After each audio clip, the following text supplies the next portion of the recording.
Yes, it's me. Welcome to episode 37, which is how not a lot of people say it. I'm pretty much doing a 2020 recap for this episode. So if you don't like that, just...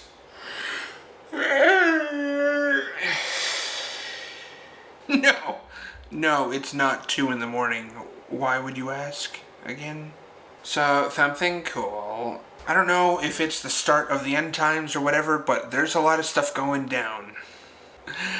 For example, the leader of Scientology has gone missing up until last night.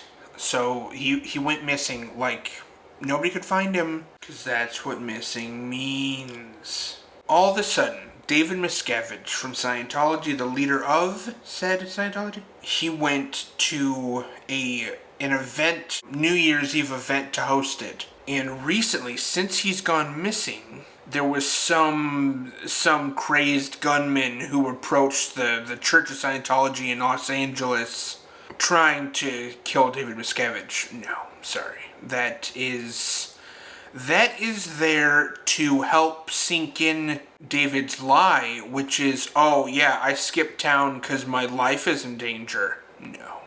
David Miscavige skipped town because he did not want to be served papers for a child trafficking lawsuit that he is being served for. January 20th is the next trial, or the next day for this. I think it's the trial. And some big names are probably going down. In a big way, I really hope that we can trust the legal system, the justice system, to take these people down. We put a bunch of little menaces of society in prison for life, but David Miscavige is an enormous menace to society. Those are the people that the devil influences. I believe that demons are meant to influence people in their day-to-day lives. The devil will influence people in power who make huge decisions on a nationwide basis. And I'm only including David Miscavige in this to say that there's a lot more where that came from in our politics. Our media today is full of these nasty people who have not been exposed for the ongoings that they continue to do. I have heard that Kanye has gone missing. There were pictures that surfaced of him a couple days ago that showed that he had been at church on recently. But we don't know when those pictures were taken. We have no idea.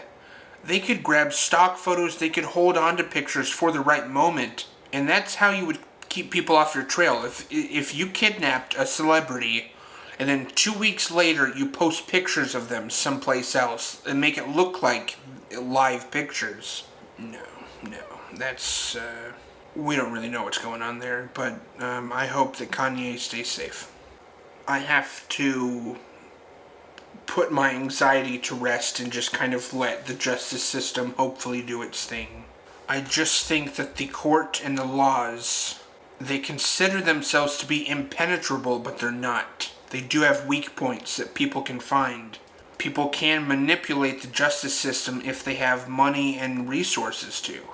And I mean, if somebody like David Miscavige is about to lose his life, you best bet he's going to be fighting, clawing, gnashing his teeth at everything that gets in his way. Well, yeah, I don't know. Enough about that nonsense. That's not really any part of my recap. 2022 was such a year. It was pretty new territory all around. I started the year in sobriety, doing well in my weight loss. I was pursuing a relationship with somebody that increasingly didn't want to see me anymore. And since I felt that from them, my attachment to them became very strong. That turns into thinking about them for every second of every waking moment. It even hindered my sleep, where I would just sit there or lay there and think about this person or what I wanted to say to them. Or just think back to what had caused them to push me away, to push themselves away, and remove themselves from the equation. That is a very painful experience, to have somebody just pulling away from you. And this was the most that I had ever felt it. Especially when it's a romantic interest. I think that's when it hurts the most.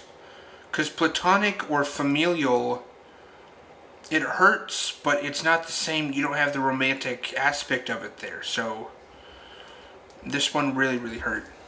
So on top of that, increasingly painful rejection, I felt nastiness brewing in between my siblings and I. Small little passive-aggressive behavior I was really tired of. Favoritism and purposeful exclusions. I'm going to laugh at what you say, but I'm not going to laugh at anything you say. That type of stuff. I felt none of them supported my TikTok, or were, they were just bored of it. I felt their mindset became like, oh, you think you're a celebrity? Oh, okay, well, you're Collin to us, and we're going to make sure that you know that. I had been fighting with this person that I was romantically pursuing for probably a week now, just over text. I put my siblings into a group chat in the same week. I was feeling a lot that I don't even know that I could break it down for you. I added my siblings into a group chat, and then I sent them a really long message.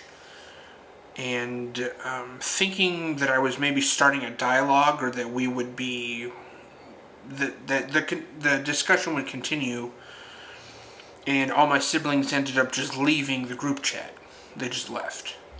So on February 22, 2022, that date will always stick in my mind, 02/22/2022, I must have woken up and chosen violence. I texted my siblings individually, and I just personally attacked them. Not with like cuss words or stuff like that. It was like, I'm going for the creative, how can I hurt you with my words type of text, because I'll explain.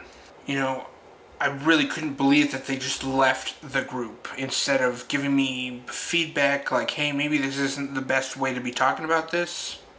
So because I saw it as like them versus me, like they didn't even want me around, when I get the sense that somebody doesn't want me, I go, fine, now you can't have me. Good luck getting me back. And because I was already feeling that on a very romantic pursuit of not being wanted, I felt like, man, I'm full when it comes to rejection and people not wanting me around. In my personal life, I'm full. I can't handle another drop of it. And so this is what I did to the other person that I was romantically interested in. I sent her a text too, just exploding my chances with the future with her. It was like, if you can't get off the fence in relation to me, then I'm going to break the fence down.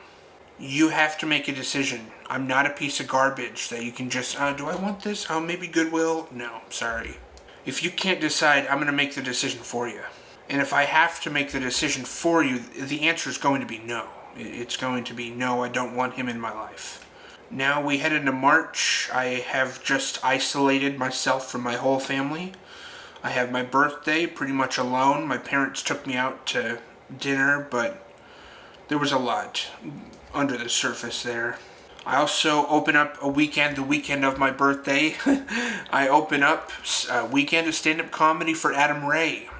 He came up from Los Angeles and booked a weekend in my hometown, and he asked me to open for him. So I did 10 minutes in 2 nights, so that's 20 minutes total.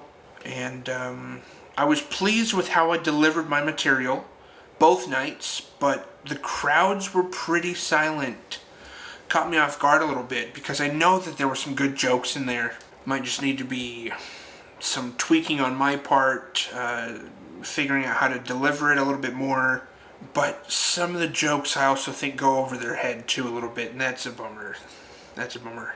So articulating them a little bit differently would be nice. But during this same month of March, I started getting paid to wear some of these shirts, like Chris Farley, Tommy Boy shirts.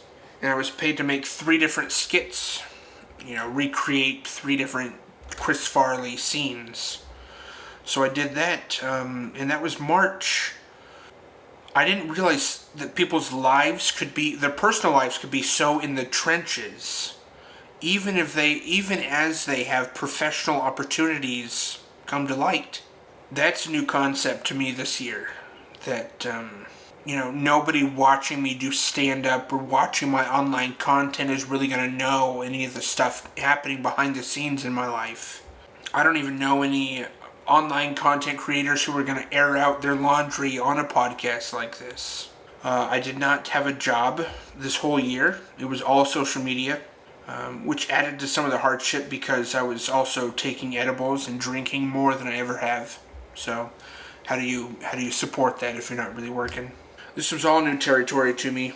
Like I said, I had never been in any of these positions before, not talking with my family, being presented with opportunities to be, to open for comedians, to act like Chris Farley and get paid for that.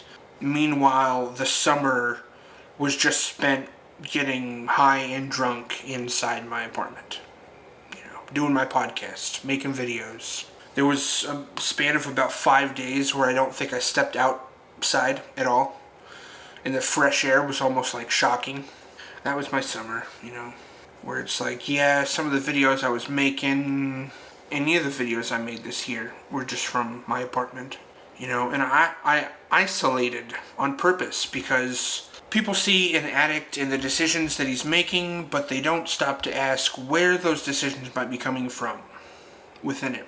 A lot of times it's tremendous pain in not feeling seen, heard, or understood. Feeling like the black sheep, like the ugly duckling, that can drive a person to seek out other means of friendship, quote unquote. The opposite of a relationship is a vice. The opposite of a vice is a relationship. It's hard to make friends with people who don't smoke weed. If you're a stoner, stoners are they build their communities off of smoking weed with each other. So hanging out with somebody who doesn't, it's like, I gotta work my weed schedule around hanging out with them. It's mental gymnastics for the addict to do in terms of just not hanging out with somebody, but it's hard to do work in that state of being and routine lifestyle. Trying to make this just one big vacation is not how it works. And with me not making the money that I need to be making, it affects other people around me, so then they just start paying for the vacation that I'm trying to take.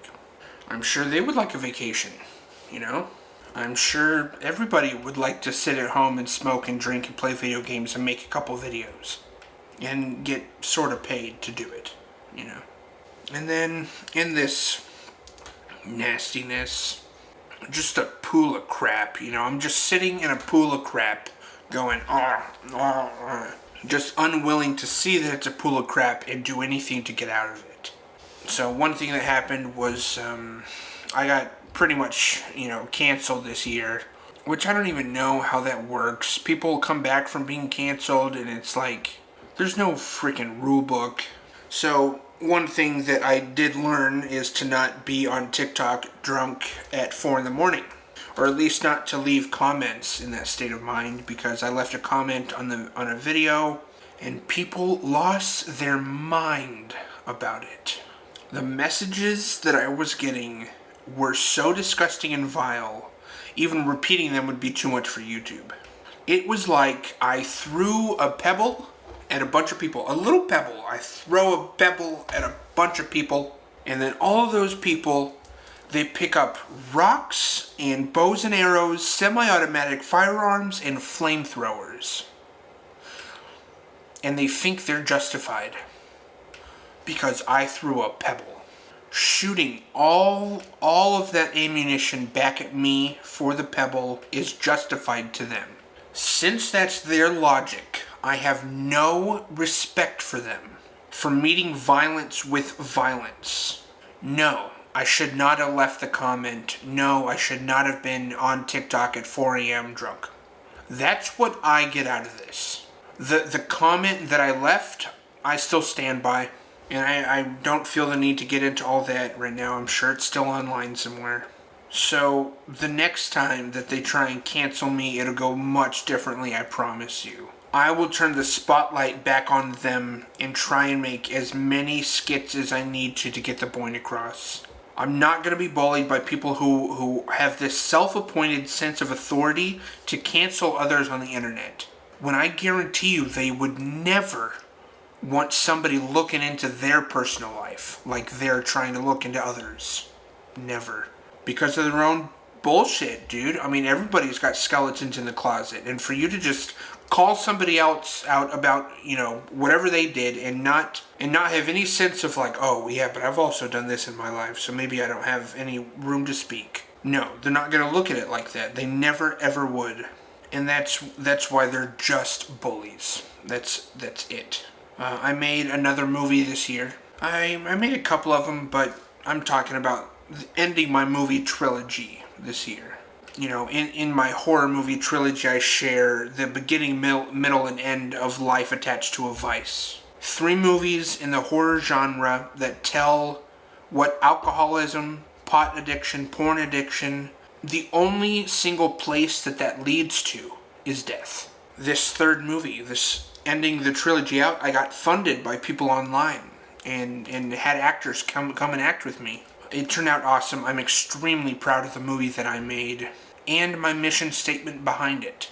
I want to bring to light the taboo subjects that people often refrain from talking about simply because it's so uncomfortable. But if we stick with the discomfort, the darkness grows and grows until somebody puts a stop to it. And if you've seen, or if you will see in my movie, somebody does put a stop to it. So that's my movie, but kind of circling back around, I finished out this year with some really good holiday time with my family. My siblings and I have done 3 therapy sessions this year, and that has been very beneficial. Thanksgiving and Christmas were really good. Even in October, I made a movie called Cain and Abel with my brother, which I felt the need to tell. In my text to Kobe back in February, what was the date again? I referred to him as Cain from that story, Cain and Abel, and not even realizing that I was also projecting my own self onto him with my words to him. He made the movie with me, and it was a really good time. I think it's a really powerful 2.5-minute movie, and I am excited for 2023, but I can't have expectations for the year. I can have hopes for the year, but having expectations since 2020, entering into a new year is not a good plan. Because I don't know what I am expecting from the year. I just know that it's big. 2021, I was expecting big things. And there was like May and June, they had some big stuff, and that was it. 2022, there was nothing. I was just like, man, this year needs to be over and done with quick. And same with 2023, man, is hopes are big, expectations are none. I'm just trying to have none. And we will take it every day at a time. In saying that, my hopes and dreams for 2023 are big. I want to always be making a short film. I would love to get on a streaming service this year. I would love to put my own stand-up show on this year. Whether or not those things will happen, I don't know. But I have high hopes. I really do. I have high hopes for my sobriety, for my health journey, and for all of you to stick with me means literally so much. So, at least until the next time I get canceled, and then you can unfollow me for a couple days. But then after that, yeah, you have to follow back. All right. Thank you guys for being here and listening. Happy New Year. Later.